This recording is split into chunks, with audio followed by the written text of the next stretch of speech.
You know what I don't like about this whole Derrick Jaxn situation is that men are sitting up here condemning Derrick Jaxn when they are Derrick Jaxn. Derrick Jaxn is just getting exposed because he's on a platform. But a lot of men that's sitting up there trying to have empathy for this woman, and she's a good Christian, wholesome woman, and Derrick Jaxn did her this way. How many good Christian, wholesome women you came across and ran through and cheated the same exact way? That's the part that's getting to me. It's the hypocrisy for me. Like, the reason why they're able to sit up there and say what they want to say about Derrick Jaxn is because they identify with him, because he is one of them. And granted, the reverse is true, because Derrick Jaxn was able to talk about F-boys because he was one, speaking from personal experience. But to me, I just feel like some of these men in the comments of these videos taking up for Danae, although I do feel like it's coming from a good place, a part of it does, to me, feel a little disingenuous. Because think about the good, nice girl that you dogged out.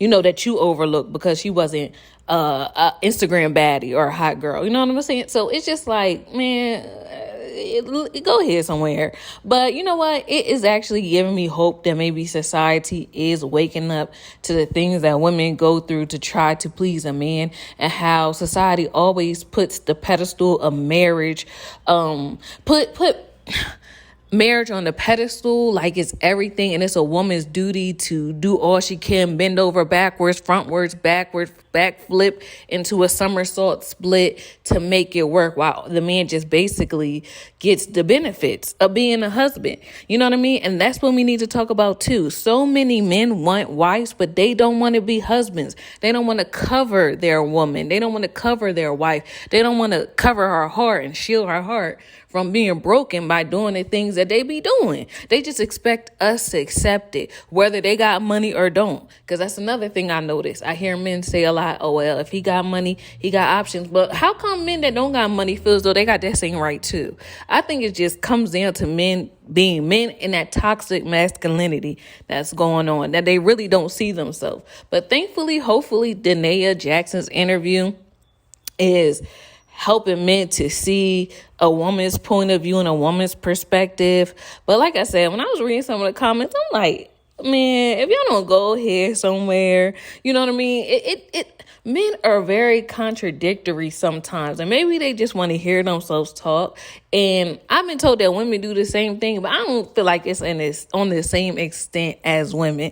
Like, men will sit up there and say they want virginal women, but she better know how to ride this dick. She better, wait, you can't have them both. If you want her to have a low body count, how do you expect her to know how to do all these tricks in the bedroom? That most of the times comes from experience. It's just, like I said, the hypocrisy for me. They literally be wanting, I heard somebody say, they be wanting you to be able to twerk, read scriptures, and cook a meal all at the same time. It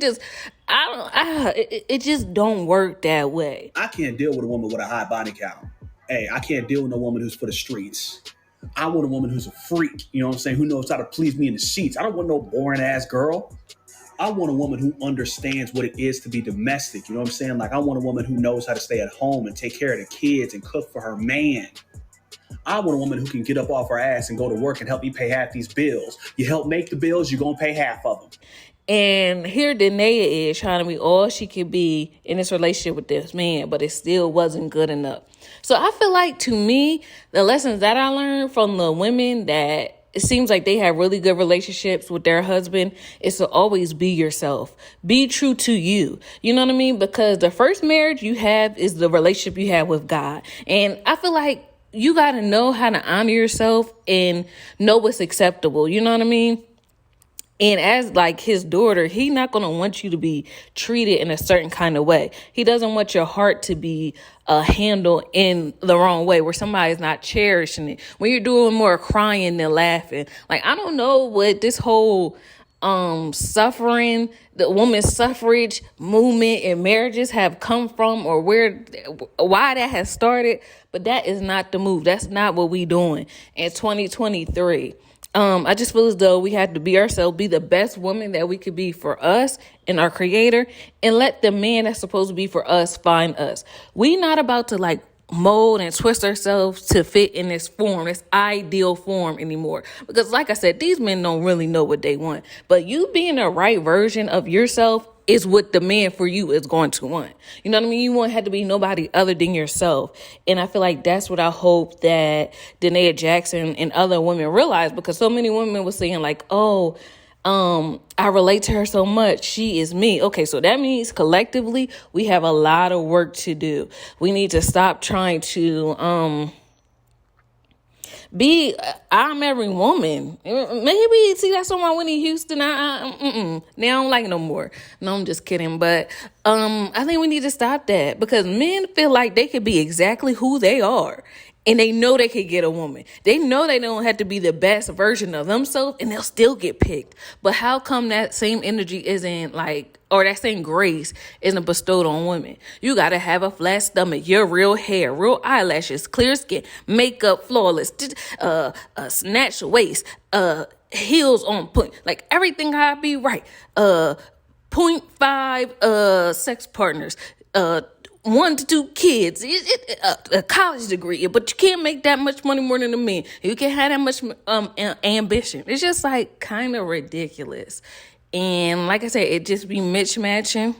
I feel like maybe society has some men confused about what they really want in a woman based off of what they see or what's pushed out in the media towards them to gravitate towards. But you know what? We need to just go back to the source. That be fixing all the problems. See, our grandmama's numbers right. Go back to the Bible to really find out what a wife is, what you should want in a wife, and what women as what we should want in a husband. And one of the things is, of course, you're gonna want to be attracted to the person, but I feel like that's another thing. That's how so many women were led astray by Derrick Jaxn because of his looks.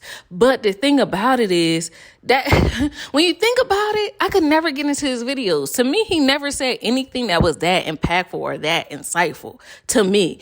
The juice was really amongst us women. If you was up there and read the comments, that's where I got a lot of revelation. Hearing women's story and how they overcome their cheating narcissistic ex, and them sharing what they've been through. It was like a whole community that I benefited from through his channel, but not none of his words. Like I never can recall something that Derrick Jaxn said that was very impactful to me. To me, it was very much like fluff. And I guess I just never looked at him in that kind of way where I felt like he was so fine or whatever. No. And to me, I always feel like when somebody come off too perfect, that's always a side eye to me, because at the end of the day, like, be a man, be who you gonna be. I feel the same way about women. Some women that's up there say, it's okay for my man to have a threesome. It's okay for him to do that. Like, knowing that is like against your core, I don't be liking that. What they say, like pandering. I don't like that. Like, you got to call out both genders at times. It's stuff that, even though I'm a woman, it's some things I feel like women, we could do better at. And I feel as though, like, same thing with men. Like, men, y'all can say what y'all want to say about women, but at the same time, keep it fair in perspective and know where some areas where y'all need to step up as men, as a collective. That's all I be asking, is a balanced perspective. Anybody that's too one way, as far as giving advice and stuff, I really don't like that too much. You know what I mean? Because we can all learn from each other in multiple different ways. The Republican can learn from the Democrat can learn from the Republican. The people that like the color black can learn from the people that like the the color white. The people that like the color white can learn from the people that like the color black. The people that live up north can learn from the people down south. The people down south can learn from the people up north. Like, we all can learn from each other. The child can learn from the parent can learn from the child. It's just, we can learn from the employee, learn from the manager learn from the employee. We all can learn and gain from each other and just try to see things from the other person's perspective. And I feel like it would just make for a better day. But other than that, let me know what y'all think about this whole situation. That's just my 2 cents. And I will talk to you guys again soon. Bye. Matt St. Quebec, man, the girl was heaven sent. Matt St. Quebec, man, the girl was heaven sent.